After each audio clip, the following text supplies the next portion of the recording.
Layer3 is pre-packaged as a list of little tasks. Connect your wallet, do this, do that, join here, claim a shiny badge at the end. These are the Quest platforms, Galxe and Layer3 and Zealy and all the ones that work like them, where a project publishes a campaign of tasks and hands out an on-chain credential to every wallet that finishes the set. They are the most beginner-friendly corner of the entire space, and for exactly that reason, they are the most badly farmed and the most heavily discounted when a real distribution finally arrives. I run real proxy and cloud phone farms for a living, and I treat airdrop farming as operations rather than a lottery, which means I pay close attention to the signals that are hard to fake and easy to respect. None of what follows is financial advice, none of it predicts a token or a price, and nothing here promises you a drop of any kind.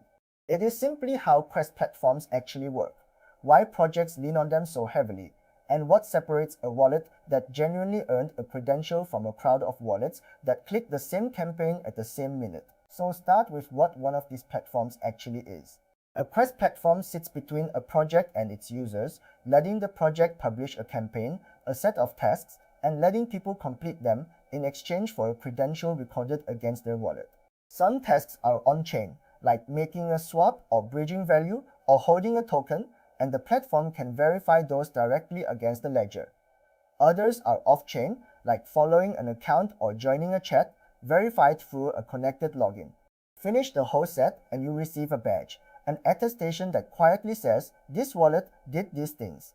Ding dong sukom, these community tinders. A young project needs its first users to do specific things.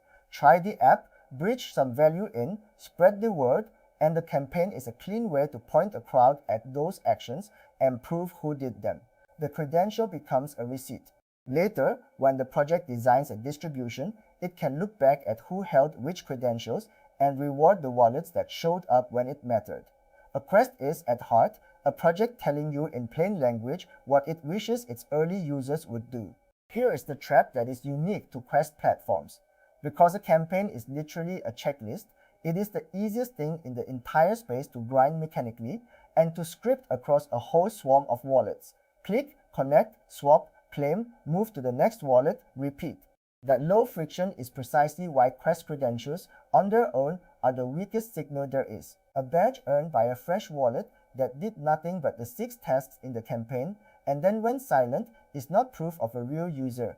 It is proof that someone can follow instructions. The credential looks like proof, and that is the whole problem. It is an on-chain object, permanent and public, and it feels like it ought to count for something all by itself. But the measurements that hold up do not treat the badge as the point. They treat it as a pointer to the real behavior underneath. Did the wallet that earned the swap credential keep using the exchange afterward, or make one swap and never come back? Their badge is a claim, and the usage behind it is the evidence. So, the honest way to use a Quest platform is as a map rather than a maze. Read the campaign and treat it as the project telling you what it values, this app, this bridge, this behavior, and then genuinely do those things because you actually want to use what they built. The wallet that completes a quest and then keeps living on the network the quest pointed at looks completely different from the one that claimed the badge and vanished. And it is that difference underneath the same credential that a good distribution actually reads. A word on the off-chain tasks, because they carry a quieter risk. Following an account, joining a chat, connecting a social login, these link a persistent identity to the wallet doing the quest. Do that carelessly across a swarm, and you have handed a project a clean thread tying every one of those wallets back to one operator through the accounts behind them. I am not coaching anyone to hide. I am pointing out that the off-chain tasks are exactly where a crowd of clones gives itself away because the social side is far harder to fake than the on-chain side. Now the defensive part, explain the way I always explain it, from the outside and honestly.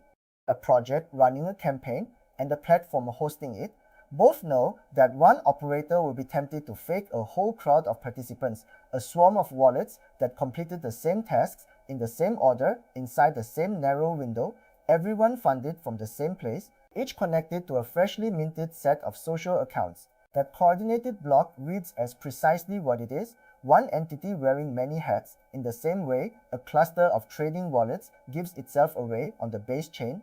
I am describing how that detection works so you understand the terrain, not handing you a method to slip through it, because slipping through it is neither the point nor something I will ever coach. This is why farms of near identical Quest wallets tend to get discounted, often wholesale. Real people complete a campaign messily. Some finish it, some do half and wander off.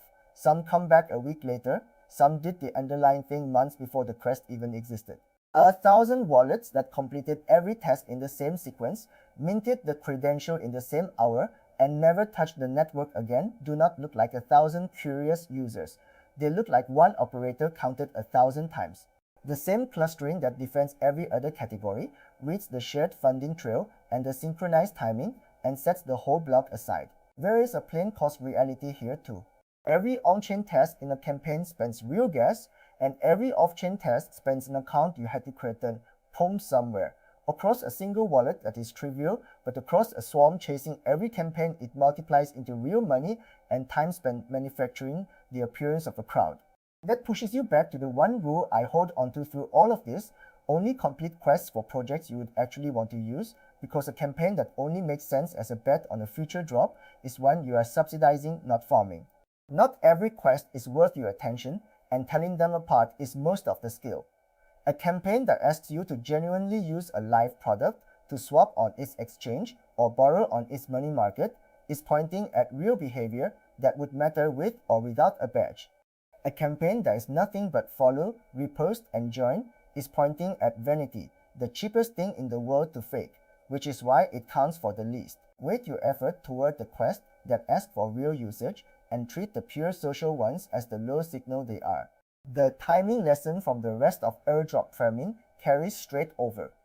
A credential records the moment you earned it, and you cannot backdate genuine history onto a wallet that only appeared to run a campaign the week a token started being rumored.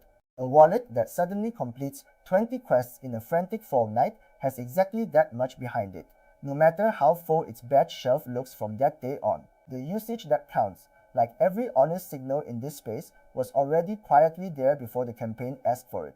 The quest just handed you a receipt for something you are already doing. The risks are real and worth stating without spin. A project can run campaign after campaign, take your gas and your attention and your follows, and never issue a token or reward the credentials at all. It can raise some credentials and quietly ignore others. It can change what counts late in the game. After you have spent a season collecting badges, it decides not to read, and the off-chain tasks can leak the very links between your wallets that you never meant to publish. You are spending real cost against a maybe, so weigh a campaign as what it is: a hint about a project worth using, not a ticket you are somehow owed at the end. Read the actual rules of each program too, because they genuinely differ. Some distributions explicitly weigh quest credentials, some ignore the badges entirely and look only at raw on-chain usage, and some go out of their way to penalize the obvious campaign forms of identical wallets. Those are different worlds, and assuming the wrong one can waste the whole season of clicking. I will not tell you a given project or platform is safe, legit, or a scam as a blanket label, because that is not mine to declare in the abstract. Read what the team publishes about how it will use these credentials, watch how it actually treats the people who earn them, and judge it on what it shows you rather than the noise around it. Rút diesen some means or presence. Keep an honest record of which campaigns you completed, from which wallet, what each task cost you in gas and accounts, and whether the project behind it still feels like somewhere you want to be. Then read that record without sentiment and prune it. A pile of badges from a project you have quietly stopped believing in is a tension to pull back, and what you free up goes to the handful of projects whose quests point at things you genuinely want to do anyway. The operators who do well here are not the ones with the fullest badge shelf. They are the ones truly using a few products and honest about the rest. What actually protects you is behavior that would make complete sense even if no credential were ever handed out. A wallet that completed a quest and then genuinely kept using the thing the quest pointed at is indistinguishable from a real early user, for the simplest possible reason: it is one. There's no block to hide inside, no task route to disguise, no shared funding trail to explain away. because you are not performing a campaign across a crowd of clones. You are actually being a user as yourself. If my only reason to run a quest is to collect the badge, I think twice. If my reason is that I genuinely want to use what it points at, then the measurement, whenever it finally comes, simply catches me being real. So the reframe I would leave you with is this. Farming quest platforms is not a scheme to click through 1,000 campaigns at scale. It is a decision to read each campaign as a project telling you what it values, and to genuinely do the things you find worth doing, consistently enough that no measurement ever catches you faking it. Which platforms and campaigns are actually worth your time?